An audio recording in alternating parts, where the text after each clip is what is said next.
ಶ್ರೀ ಮಹಾಗಣಪತೆ ನಮಃ. ಶ್ರೀ ಸರಸ್ವತಿಯ ನಮಃ. ಶ್ರೀಪಾದವಲ್ಲಭ ನೃಸಿಂಹ ಸರಸ್ವತಿ. ಶ್ರೀ ಗುರು ದತ್ತಾತ್ರೇಯಾಯ ನಮಃ. ಓಂ ನಮೋ ಹನುಮತೆ ನಮಃ. ನಾವು ಆಂಜನೇಯನ ಚರಿತ್ರೆಯಲ್ಲಿ ಆಂಜನೇಯ ಆ ಸೂರ್ಯನನ್ನು ನೋಡಿ ಹಣ್ಣು ಅಂತ ಮೇಲಕ್ಕೆ ಹಾರದ್ದು, ಆಮೇಲೆ ಇಂದ್ರ ವಜ್ರಾಯುಧದಿಂದ ಅವನ ದವಡೆಗೆ ಹೊಡೆದದ್ದು, ಕೆಳಗೆ ಮತ್ತೆ ಇನ್ನೊಂದು ದವಡೆ ಒಡೆದೋಗಿತ್ತು. ಇವನ್ನೆಲ್ಲ ನಾವು ಹೇಳ್ಕೊಂಡಿವಲ್ಲ. ಅದನ್ನು ನೋಡಿ ಕೆಳಗೆ ಬಿದ್ದೋದ ಕೂಡಲೇ ಪ್ರಾಣವೇ ಹೋದಂಗಿರ್ತಕ್ಕಂಥ ಹನುಮಂತನನ್ನ ಮಗುವನ್ನ ತಗೊಂಡು ವಾಯುದೇವ ದೇವೇಂದ್ರನ ಕೃತ್ಯದಿಂದ ತನ್ನ ಮಗ ಪ್ರಜ್ಞೆ ತಪ್ಪಿ ಬಿದ್ದಿರ್ತಕ್ಕಂಥದ್ದನ್ನು ನೋಡ್ಬಿಟ್ಟು ವಾಯುದೇವನಿಗೆ ತುಂಬಾ ಕೋಪ ಬಂತು. ಬೆಟ್ಟದ ಮೇಲೆ ಬಿದ್ದಿರ್ತಕ್ಕಂಥ ಮಗುನ ಎತ್ಕೊಂಡು ವಾಯು ವೇಗ ಅಂದ್ರೆ ಅವನಿಗೆ ವಾಯುವೇ ಅವನೇನು ವಾಯು ವೇಗ ಅಂತ ನಾವೆಲ್ಲ ಹೇಳೋಣ ಬಿಡಿ. ವಾಯು ವೇಗದಿಂದ ಹತ್ತಿರದಲ್ಲಿ ಇರ್ತಕ್ಕಂಥ ಗುಹೆಯೊಳಗೆ ಹೋಗಿ ಆವತ್ಕೊಂಡ್ಬಿಟ್ಟು ಬಾಗಿಲು ಹಾಕೊಂಡ್ಬಿಟ್ಟ. ಯಾರು ಒಳಗೆ ಬರದೇ ಇರೋ ಹಾಗೆ ಮಾಡ್ಕೊಂಡ. ಯಾವಾಗ ವಾಯುದೇವ ಗುಹೆಯೊಳಗೆ ತನ್ನನ್ನು ತಾನೇ ದಿಗ್ಬಂಧನ ಮಾಡಿಕೊಂಡು ಇಡೀ ಲೋಕದಲ್ಲಿ ವಾಯು ಸಂಚಾರವೇ ಇಲ್ಲದ ಹಾಗಾಗ್ಬಿಡ್ತು. 3 ಲೋಕದ ಜೀವಿಗಳು ತತ್ತರಿಸಿ ಹೋಗ್ತಾರೆ. ಯಾವ ಇಂದ್ರಿಯಗಳು ಕೆಲಸ ಮಾಡ್ತಾ ಇಲ್ಲ, ಯಾವ ನಾಡಿಗಳು ಸ್ಪಂದಿಸ್ತಾ ಇಲ್ಲ. ಅಂದ್ರೆ ನಮಗೆ ವಾಯು ಅಂದ್ರೆ ನಾವೆಲ್ಲ ಅನ್ಕೊಂಡಿದ್ದೇನು ಗೊತ್ತೇ, ನಾವು ಗಿಡ ಮರ ಅವೆಲ್ಲ ಕದಲತಕ್ಕಂಥದ್ದು ಗಾಳಿ ಅನ್ಕೊಂಡಿದ್ದೀವಿ ನಾವು. ವಾಸ್ತವದಲ್ಲಿ ನಾವು ನೋಡೋದಾದ್ರೆ ಗಾಳಿ ವಾಯುದೇವನ ರೂಪಗಳ ಪೈಕಿ ಒಂದು ರೂಪ ಅಷ್ಟೇ.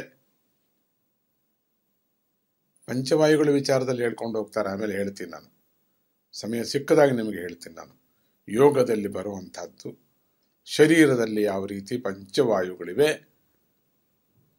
ಅದನ್ನ ಆಮೇಲೆ ನಿಮಗೆ ಹೇಳ್ತೀನಿ. ಒಟ್ಟು 11 ವಾಯು ಅಂತ ಹೇಳ್ತಾರೆ. ಆದರೆ ಪ್ರಚಲಿತದಲ್ಲಿ ನಮಗೆ ಗೊತ್ತಿರುವ ಹಾಗೆ ಪಂಚವಾಯು ಪ್ರಸಿದ್ಧಿಯಾಗಿರುವಂಥದ್ದು. ಹಾಗೆ ಆವಾಗ ಅದೆಲ್ಲ ನೋಡಿದಾಗ ವಾಯು ಇನ್ನೂ ಎಂಥದ್ದು ಅಂತ ಅನ್ನೋದು ಗೊತ್ತಾಗುತ್ತೆ ನಮಗೆ. ಪ್ರಪಂಚದಲ್ಲಿ ಚಲನೆಯನ್ನು ಉಂಟು ಮಾಡತಕ್ಕಂಥ ಶಕ್ತಿ ಹೆಸರು ವಾಯು. ಮಾನವ ಶರೀರದಲ್ಲಿ ಅಂತರ್ಗತವಾದ ನಾಡಿಗಳು ಮುಂತಾದವುಗಳಲ್ಲಿ ಚಲನೆ ಸ್ಪಂದನಗಳು ಉಂಟಾಗಬೇಕಾದರೆ ಅದರ ಹಿಂದೆ ಇರತಕ್ಕಂಥ ಶಕ್ತಿಯೇ ವಾಯುವು. ಇದನ್ನೇ ಆಯುರ್ವೇದದಲ್ಲಿ ವಾತ ಅಂತ ಕರೀತಾರೆ. ಬೇರೆ ಬೇರೆ ರೀತಿಯಲ್ಲೂ ಕೂಡ ಹೆಸರುಗಳಿವೆ ವಾಯುವಿಗೆ. ಅಗ್ನಿಗೆ ಹೇಗಿದೆಯೋ ವಾಯುಗೂ ಹಾಗೆ ಇದೆ, ನೀರಿಗೂ ಹಾಗೆ ಇದೆ. ಒಂದು ಧಾರಾಕಾಶವನ್ನ ಬಿಟ್ಟು ಬಾಕಿ ಎಲ್ಲ ಒಂದು ಪಂಚಭೂತಗಳಿಗೆ ಬೇರೆ ಬೇರೆ ರೀತಿಯಾದ ರೂಪಗಳಿವೆ, ಅಂದರೆ ಹೆಸರುಗಳಿವೆ. ನಾವು ಇನ್ನೂ ಆಳವಾಗಿ ಯೋಚನೆ ಮಾಡ್ತಂದ್ರೆ ಚಲನೆಯನ್ನು ಉಂಟು ಮಾಡತಕ್ಕಂಥ ಅದಕ್ಕೆ ಏನಂತ ಹೆಸರು, ಅದಕ್ಕೆ ನಾವು ಕರಿತೀವಿ ಚೈತನ್ಯ ಅಂತ ಕರಿತೀವಿ. ಚೈತನ್ಯ ಅಂದರೆ ಅದು ಪರಿಶುದ್ಧವಾದ ಬ್ರಹ್ಮ ಪದಾರ್ಥ. ಆದ್ದರಿಂದಲೇ ವೇದದಲ್ಲಿ ನಮಸ್ತೆ ವಾಯೋ ತ್ವಮೇವ ಪ್ರತ್ಯಕ್ಷಂ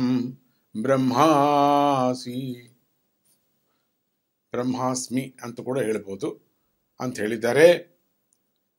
ಭೂಮಿಯಲ್ಲೇ ಆಗಲಿ, ಸ್ವರ್ಗದಲ್ಲೇ ಆಗಲಿ, ಬ್ರಹ್ಮಲೋಕದಲ್ಲೇ ಆಗಲಿ ಚಲನೆ ಅನ್ನುವ ಕ್ರಿಯೆ ವಾಯುದೇವನ ಮೇಲೆಯೇ ಆಧಾರಪಟ್ಟಿದೆ ಅನ್ನೋದನ್ನ ನಾವು ಚೆನ್ನಾಗಿ ಅರಿಸ್ಕೋಬೇಕು. ಆದ್ದರಿಂದ ವಾಯುದೇವನು ತನ್ನ ಚಲನವನ್ನ ಬಂಧಿಸಿಕೊಂಡಿದ್ದರಿಂದ ಮುಲ್ಲೋಕಗಳಲ್ಲೂ ಕೂಡ ಜೀವಿಗಳಿಗೆ ಪ್ರಾಣಾಂತಕ ಸ್ಥಿತಿ ಬಂತು. ಅಂದ್ರೆ ಪ್ರಾಣನೂ ಹೋಗಲ್ಲ, ಹತ್ತಲಾಗಿ ಬದುಕುವುದಿಲ್ಲ, ಪ್ರಾಣಾಂತಕ ಸ್ಥಿತಿ ಅಂತ. ಪ್ರಾಣಾಪಾಯ ಅಂತ ಪ್ರಾಣವೇ ಹೋಗುವಂಥದ್ದು ಒಂದು ಅಪಾಯ. ಪ್ರಜ್ಞೆ ಇಲ್ಲದೆ ಇದ್ದಾನೆ, ಟ್ಯೂಬ್ಗಳು ಹಾಕೊಂಡಿದ್ದಾರೆ ಅಂತಾರಲ್ಲ ನಾವು, ಅದು ಪ್ರಾಣಾಂತಕ. ಪ್ರಾಣಗಳು ಹೋಗುವುದು ವಾಯುದೇವನ ಚಲನೆಯಿಂದ ಉಂಟಾಗ್ತಕ್ಕಂಥ ಕೆಲಸವೇ ಅನ್ನೋದು ಚೆನ್ನಾಗಿ ಮನವರಿಕೆ ಆಗಬೇಕು. ಈಗ ವಾಯುದೇವ ತನ್ನ ಕ್ರಿಯೆಗಳನ್ನೆಲ್ಲ ಬಂಧಿಸಿಬಿಟ್ಟಿದ್ದಾನೆ, ನಿಲ್ಲಿಸ್ಬಿಟ್ಟಿದ್ದಾನೆ. ನೋಡೋಣ ಮುಂದೆ ಏನಾಗುತ್ತೋ, ಯಾವ ಚಲನೆ ಆಗುತ್ತೋ, ಯಾವ ಶಬ್ದವಾಗುತ್ತೋ, ಈಗ ನೋಡೋಣ ಮುಂದೆ ಏನು ನಡೆಯುತ್ತೆ ಅನ್ನೋದು. ಜೈ ಗುರುದತ್ತ, ಶ್ರೀ ಗುರುದತ್ತ.